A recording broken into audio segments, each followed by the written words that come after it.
avait 7 petits chevaux qu'elle aimait très fort. Un jour, comme elle voulait aller chercher de quoi manger dans la forêt, elle les appela tous les 7 et leur dit: Les enfants, je m'en vais dans la forêt, prenez bien garde de vous. Si vous le laissez entrer, il vous mangerez. C'est cela, c'est se déguiser. Et vous le reconnaîtrez grâce à sa grosse voix et à ses pattes noires. Maman chérie, nous serons très prudents. C'est promis, tu peux passer sans t'inquiéter. Alors la chèvre, rassurée, se mit en route.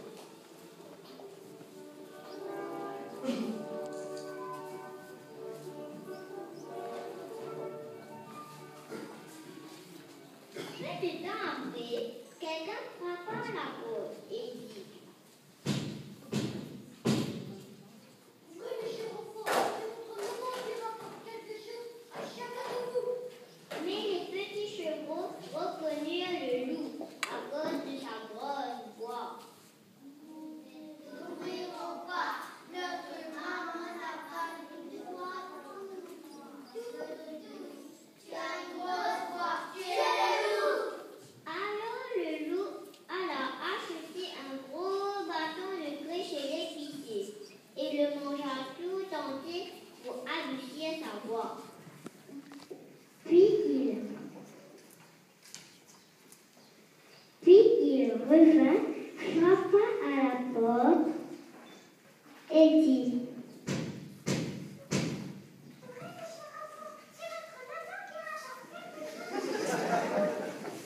Mais le loup avait posé sa patte noire contre la fenêtre. Les petits chevaux la virent et s'écrièrent: Nous ne t'ouvrirons pas, notre maman n'a pas de droit. Tu es le loup. Alors le loup courut chez le boulanger et lui dit: Je me suis cogné la patte, enveloppe la main de patte. Quand le boulanger lui eut encuit la pâte, il alla chez le meunier et lui dit: Recouvre-moi la patte de farine blanche. Le meunier se dit: Heureux, les dieux le font un bon détour à quelqu'un. Je refuse. Si tu ne le fais pas, je te mets sur le champ. Et le meunier effrayé fit ce que le loup lui demandait. Le loup retourna pour la 3e fois à la porte de la maison, frappa et dit: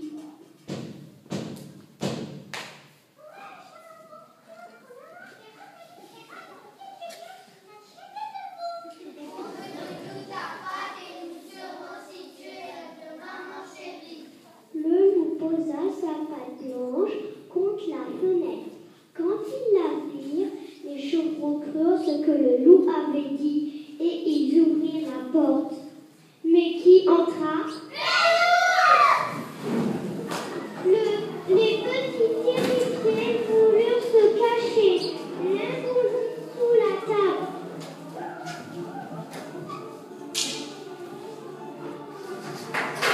Le deuxième dans le lit, le troisième dans l'armoire, dans le coin, le quatrième dans la cuisine, le cinquième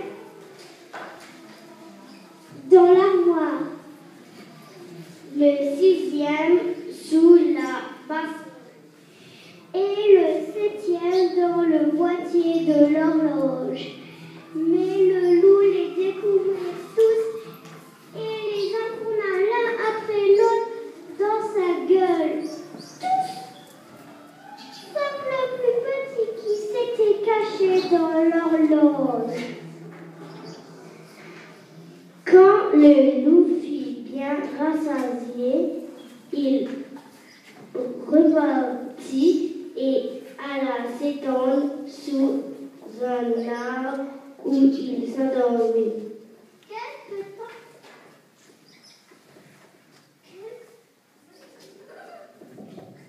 Quelque temps plus tard, maman revint de la forêt. Et là, quel spectacle elle trouva!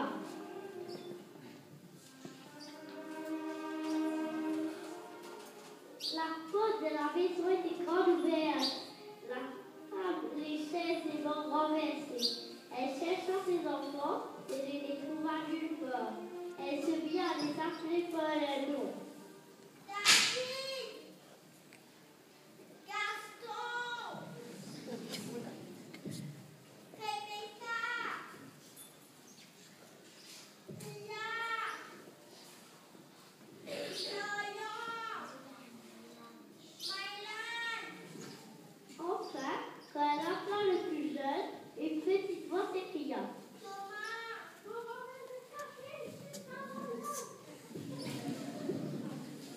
Elle aida à sortir et il lui raconta comment le loup était venu et avait dévoré tous ses frères. Vous pouvez imaginer que la tête pleura.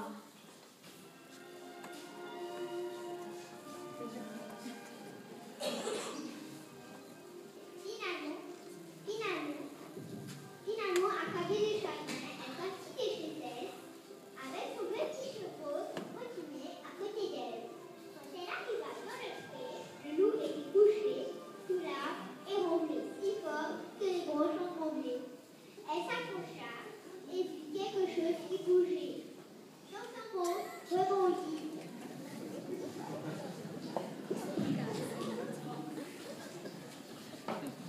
Se pouvait-il que mes petits francons en vissent?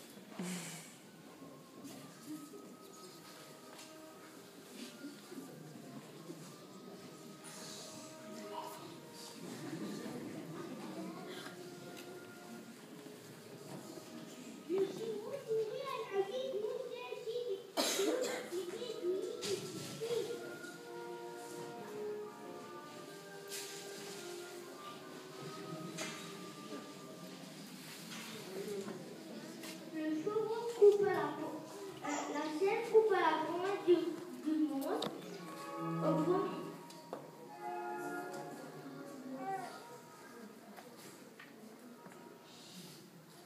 au premier coup de ciseau, un chevreau monta la tête, puis les 6 petits bondirent du haut, l'un après l'autre.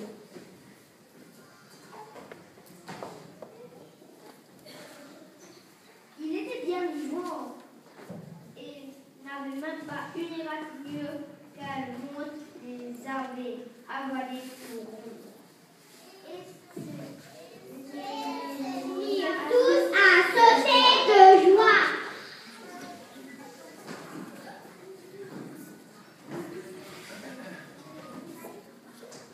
Puis la chaîne dit. Maintenant, allez me chercher de grosses pierres et nous en remplirons la besace de ce gros méchant animal dont il dort.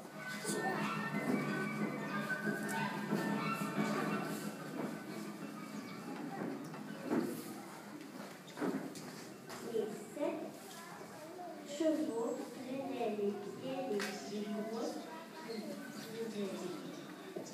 et en rempliront le ventre du lion.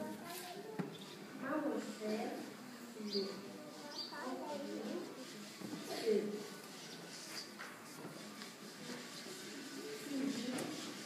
que le sortait de rire.